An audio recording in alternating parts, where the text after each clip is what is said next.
विधान परिषदेच्या निवडणुकीत कुणी कुणाचं नाही, फक्त पैशाचं आहे, मतं सांभाळा असा सल्ला जनाब संजय राऊत देतात। मुळामध्ये हा सल्ला संजय राऊत नेमकं कुणाला देत आहेत? उद्धवजी ठाकरे यांना देत आहेत का? कारण विधान परिषदेची एकच जागा महाविकास आघाडीमध्ये जाऊ शकते आणि या एका जागेवर उद्धवजी ठाकरे यांनी दावा केलाय। याचा अर्थ उद्धवजी ठाकरे तुम्ही मतं सांभाळा असा सल्ला संजय राऊत यांनी उद्धवजी ठाकरेंना दिलेला दिसतोय।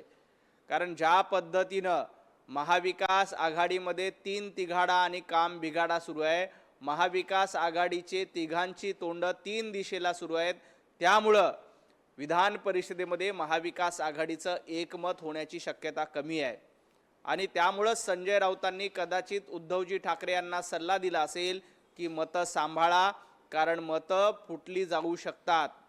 उबाटा गट पुन्हा एकदा फुटीच्या वाट्यावर येऊ शकते। उबाटा गटामधली गटबाजी, महाविकास आघाडीमधली गटबाजी विधान परिषदेच्या निवडणुकीच्या निमित्ताने पुन्हा एकदा चव्हाट्यावर येऊ शकते। आणि संजय राऊतांनी आणखी उल्लेख केला की लेबर पेन विधान परिषदेची उमेदवारी म्हणजे बाळांपणाची खोली आहे का? संजय राऊत, तुमचा पक्ष वांझोटा झालाय। तुमच्या पक्षाची वांझोटी भूमिका महाराष्ट्राने बघितली आहे, त्यामुळे वांझोट्या पक्षाला लेबर पेन येत नाहीत। जे वांझोटे आहेत आणि जनतेने ज्यांना नाकारून वांझोट केलंय त्यांनी बाळांपणाची आणि लेबर पेनची भाषा करू नये। जनतेची कामं केली नसल्यामुळे तुम्हाला वांझोट करण्याचं काम, मतदानातून वांझोट करण्याचं काम जनतेने केलेलं आहे। विधानसभा निवडणूक असू द्या, महापालिका निवडणूक असू द्या, जिल्हा परिषद निवडणूक असू द्या, तुम्हाला भोपळा देखील फोडता आला नाही, त्यामुळे तुम्ही जनतेच्या दृष्टीने वांझोटे झालेले आहात।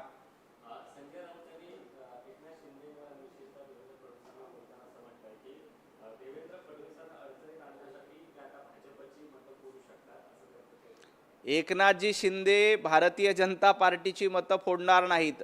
महायुती म्हणून आम्ही अतिशय भक्कम आणि मजबूत आहोत। महाविकास आघाडी म्हणून तुमची काय अवस्था आहे ते बघा। महाविकास आघाडी म्हणून उद्धवजी ठाकरे यांना विधान परिषदेच्या निवडणुकीत बिनविरोध करण्यासाठी काँग्रेसनी आट घातली। ती आट काय की पुढच्या वेळेला राज्यसभेची निवडणूक संजय राऊत यांना न देता ती काँग्रेसला द्या। त्यामुळं देवेंद्रजी फडणवीस, एकनाथजी शिंदे किंवा सुनेत्राताई पवार हे महायुती म्हणून आम्ही एक आहोत। महायुती म्हणून आम्ही आमचे उमेदवार ठरवतोय, परंतु महाविकास आघाडी म्हणून तुमचे उमेदवार ठरवता येतं का ते बघा। एकनाथजी शिंदे, देवेंद्रजी फडणवीस, सुनेत्राताई पवार अतिशय ताकदीनं एकत्र राहून काम करतायत। तुम्ही तुमच्या पक्षाची आणि महाविकास आघाडीची चिंता करा।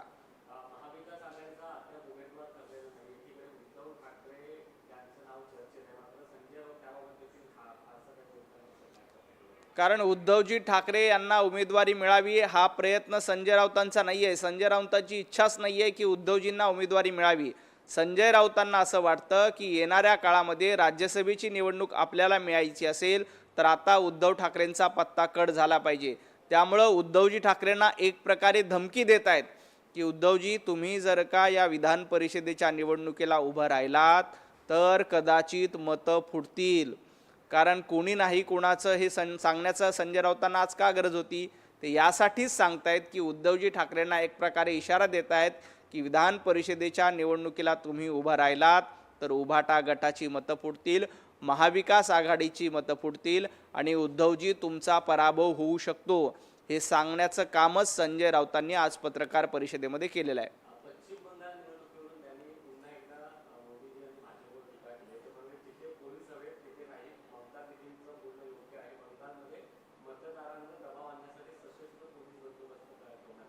पश्चिम बंगालच्या निवडणुकीत कुठेही मतदारांवर दबाव नाही। दबाव असता तर एवढं मतदान झालं असतं का? पश्चिम बंगालच्या पहिल्या टप्प्यामध्ये 95% मतदान झाले आणि पश्चिम बंगालमध्ये ममता बॅनर्जी गुंडागिरी काय असते तर काँग्रेसच्या एका कार्यकर्त्यांची हत्या करण्याचं काम पश्चिम बंगालमध्ये झाले।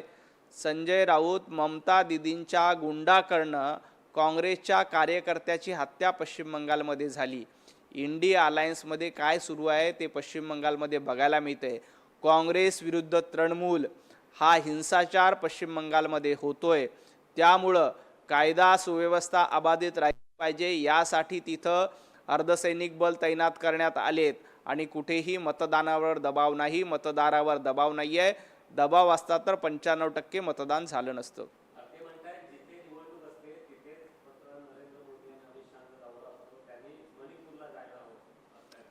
संजय राऊत यांनी मणिपूरच्या गप्पा करू नये. पंतप्रधान नरेंद्र मोदीजी मणिपूरला गेले होते, अमित शहा मणिपूरला गेले होते. संजय राऊत आपल्या पक्षाची अवस्था बघा. आपल्याला चंद्रपूर सांभाळता आलं नाही आणि आपण मणिपूरच्या गप्पा करतो. चंद्रपूर महापालिकेत असलेले नगरसेवक आपल्याला हाताळता आले नाही, तिथे तुम्हाला आणि काँग्रेसला सत्ता बसवता आले नाही. आधी चंद्रपूर बघा आणि मग मणिपूरच्या गप्पा मारा. आणि पंतप्रधान नरेंद्र मोदीजी अमित शहा यांनी कुठे जावं हे सांगण्याच्या भानगडीत पडू नका, कारण पंतप्रधान नरेंद्र मोदीजी काही उद्धव ठाकरे नाहीत. महाराष्ट्रामध्ये विधानसभा निवडणुकी झाल्या, उद्धवजी ठाकरे घरामध्ये बसून होते. महाराष्ट्रामध्ये महापालिकेच्या निवडणुका झाला, उद्धवजी ठाकरे घरात बसून होते. जिल्हा परिषदेच्या निवडणुका झाला, उद्धवजी ठाकरे घरामध्ये बसून होते. पंचायत समितीच्या निवडणुका झाल्या, उद्धवजी ठाकरे घरामध्ये बसून होते. घरामध्ये बसून राहायला उद्धवजी ठाकरे आणि अमित शहा नरेंद्र मोदी यांच्यामध्ये फरक आहे. उद्धवजी ठाकरेंसारखे घरबसे पंतप्रधान नाही आहेत. अमित शहा घरकोंबडा नाही आहेत की प्रत्येक निवडणुकीमध्ये आपण घरात बसायचं आणि कार्यकर्त्यांना सांगायचं तुम्ही लढा. पंतप्रधान नरेंद्र मोदीजी, अमित शहा, देवेंद्रजी फडणवीस हे कार्यकर्त्यांसाठी संघर्ष करणारे आहेत, कार्यकर्त्यांच्या खांद्याला खांद्या लावून रस्त्यावर उतरणारे आहेत. तुमच्यासारखं घरात बसणारे नाहीत. घरात बसणं उद्धवजी ठाकरेंना आवडत असेल, पंतप्रधान नरेंद्र मोदीजी, अमित शहा आणि देवेंद्रजी फडणवीसांना आवडत नाही. त्यामुळेच पश्चिम बंगालची निवडणूक असो, तामिळनाडूची निवडणूक असो, आसामची निवडणूक असो, प्रत्येक निवडणुकीत कार्यकर्त्याच्या खांद्याला खांद्या लावून त्यांचा प्रचार करण्याचं काम पंतप्रधानांकडनं केलं जातं. तुमच्यासारखं घरात ते बसत नाहीत.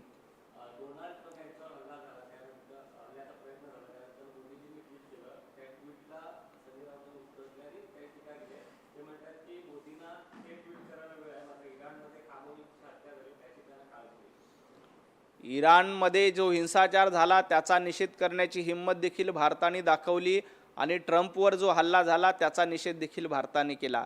संजय राऊत, तुम्हाला सातत्यानं पाकिस्तान प्रेम उफाळून येतंय, कारण पाकिस्तानची बाजू घेणं, पाकिस्तानची दलाली करणं हा तुमचा धंदा झाला आहे.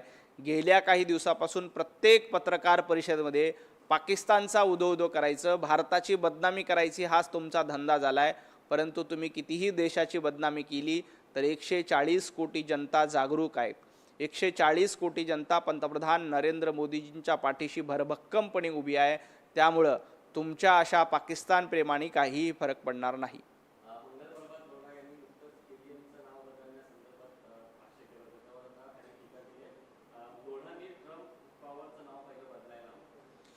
केईएमचं नामांतर होत असेल तर संजय राऊत आणि उभाटाच्या गटाच्या पोटात का दुखतंय? केईएमचं एकलव्य यांचं नाव केईएम रुग्णालयाला देणार आहे, तर तुम्हाला एवढं अडचण का होते? तुम्हाला एवढी पंचायत का होते? संजय राऊत या केईएम रुग्णालयाचं नाव औरंगजेब रुग्णालय किंवा अफजल खान रुग्णालय केलं असतं तर तुम्हाला चाललं असतं का? तुम्ही त्याचं लगेच समर्थन केलं असतं. या केईएम रुग्णालयाचं नाव याकूब मेमन केलं असतं तर तुम्ही लगेच त्याचं समर्थन केलं असतं. परंतु आदिवासी असलेल्या एकलव्याचं नाव जर केईएम रुग्णालयाला देण्यात येतंय तर लगेच तुम्ही त्याच्या विरोधात मोर्चा काढणार, त्याच्या विरोधात आंदोलन करणार.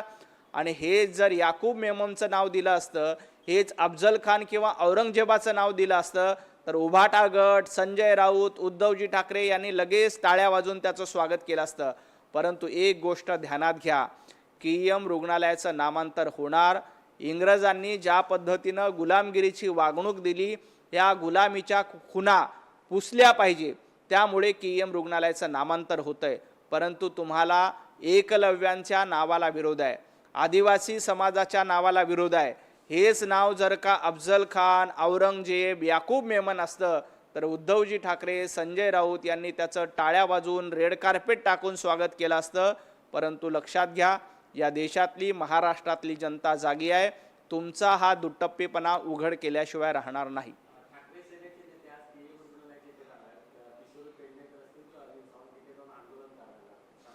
नाही, किशोरीताई, जेव्हा महाराष्ट्रामध्ये उर्दू भवन स्थापन केलं जात होतं तेव्हा तुम्ही आंदोलन केलं का? महाविकास आघाडीचं सरकार असताना याकूब मेमनच्या कबरीचं सुशोभीकरण केलं जात होतं तेव्हा तुम्ही आंदोलन केलं का? औरंगजेबाच्या कबरीचं सुशोभीकरण केलं जात होतं तेव्हा तुम्ही आंदोलन केलं होतं का? तुम्ही ज्या पद्धतीनं मतांसाठी दाढ्या कुरवळण्याचं काम करतायत किशोरीताई आणि उभाटा गटाला मला सांगायचंय की एकलव्याच्या नावाला तुमचा विरोध का? एकलव्य हा आदिवासी समाजातून येत होते म्हणून त्यांना विरोध आहे का? त्यामुळं किशोरीताई याचं उत्तर तुम्ही आधी दिलं पाहिजे. मुंबईमध्ये केईएम रुग्णालयाचं नामांतरण होऊन इंग्रजांच्या खुणा पुसल्या जात असतील, गुलामीच्या खुणा पुसल्या जात असतील तर त्याचं स्वागत केलं पाहिजे. अशा पद्धतीचं आंदोलन करता कामा नये.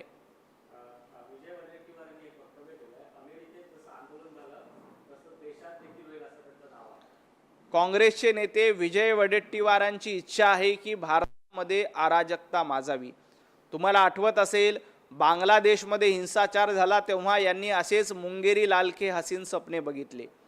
नेपाळमध्ये हिंसाचार झाला तेव्हा असं वाटलं की जेनझी भारतामध्ये देखील असेच आंदोलन करेल.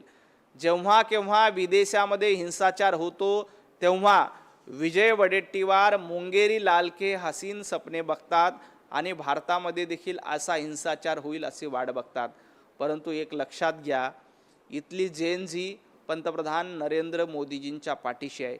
इथली तरुणाई मोदी सरकारच्या पाठीशी आहे, भारतीय जनता पार्टीच्या सोबत आहे. त्यामुळे विजय वडेट्टीवार, राहुल गांधी किंवा काँग्रेसनी कितीही स्वप्न बघितले तरी या देशामध्ये हिंसाचार होणार नाही, या देशामध्ये अराजकता माजणार नाही. कारण इथं युवराजांचं राज्य नाही आहे तर लोकशाहीमध्ये नागरिकांचं राज्य आहे. लोकांच्या जीवावर पंतप्रधान नरेंद्र मोदीजी निवडून येतात. त्यामुळं ज्या पद्धतीनं बांगलादेशमध्ये हिंसाचार झाला आहे, नेपाळमध्ये हिंसाचार झाला किंवा अमेरिकेमध्ये होतोय, हे स्वप्न तुम्ही किती बघितलं तर विजय वडेट्टीवार हे तुमचं स्वप्न कधीच पूर्ण होणार नाही.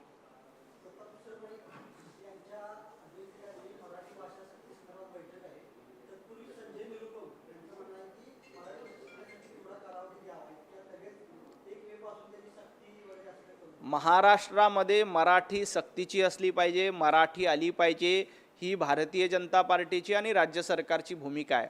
परंतु मराठीच्या नावावर कोणी गुंडागिरी करत असेल, मराठीच्या नावावर कोणी हिंसाचार करत असेल तर त्याचं समर्थन केलं जाणार नाही.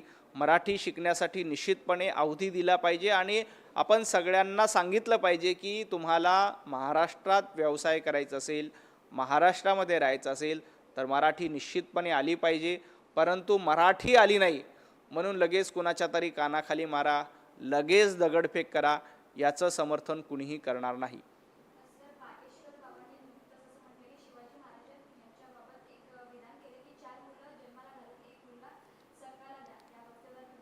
बागेश्वर बाबा यांनी काल पत्रकार परिषद घेतली.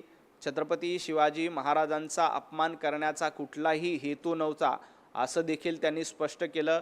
मला वाटतं बागेश्वर बाबांनी जे काही वक्तव्य केलं त्याचं कुणीही समर्थन करत नाही. स्वतः बागेश्वर बाबांनी देखील याबद्दल दिलगिरी व्यक्त केली, महाराष्ट्राची माफी मागितली. मला वाटतं हा विषयावर आता पडदा टाकला पाहिजे.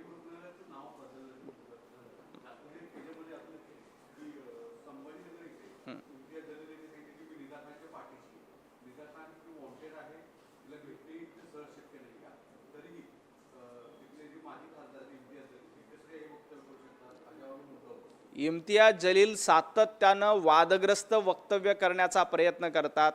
काल देखील सांगितले की आम्ही महाराष्ट्र हिरवा करू. इम्तियाज जलील यांनी लक्षात ठेवावं, हा महाराष्ट्र छत्रपती शिवाजी महाराजांचा महाराष्ट्र आहे. हा महाराष्ट्र शिवरायांचा भगवा आहे. त्यामुळं या महाराष्ट्राला हिरवा करण्याचा प्रयत्न तुम्ही कधी केला तरी त्यात तुम्ही यशस्वी होणार नाहीत. औरंगजेबाने महाराष्ट्र हिरवा करण्याचा प्रयत्न केला पण औरंगजेबाची कब्र इथं गाडण्यात आली.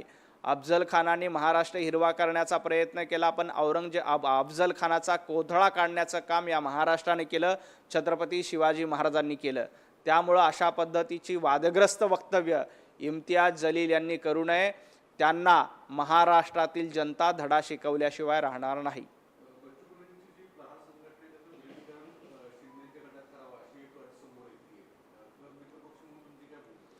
बच्चू कडू यांनी वेगळं पक्ष म्हणून किंवा वेगळी संघटना म्हणून राहावी का एकनाथजी शिंदे यांच्यात जावा, हा निर्णय बच्चू कडू आणि एकनाथजी शिंदे यांनी घ्यायचा आहे. त्याचा आणि भारतीय जनता पार्टीचा काहीही संबंध नाही.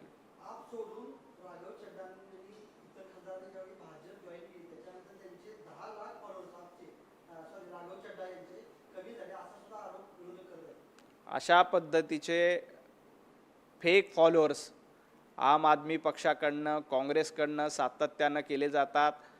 एकाच्या नावावर 100 अकाउंट उघडायचे आणि फेक फॉलोअर करायचे, अशा पद्धतीचे धंदे काँग्रेस आणि आम आदमी पार्टी सातत्यानं करते. अशा ट्रोलर्सना आम्ही भीक घालत नाही, ना राघव चड्डा भीक घालतात. खूप खूप धन्यवाद.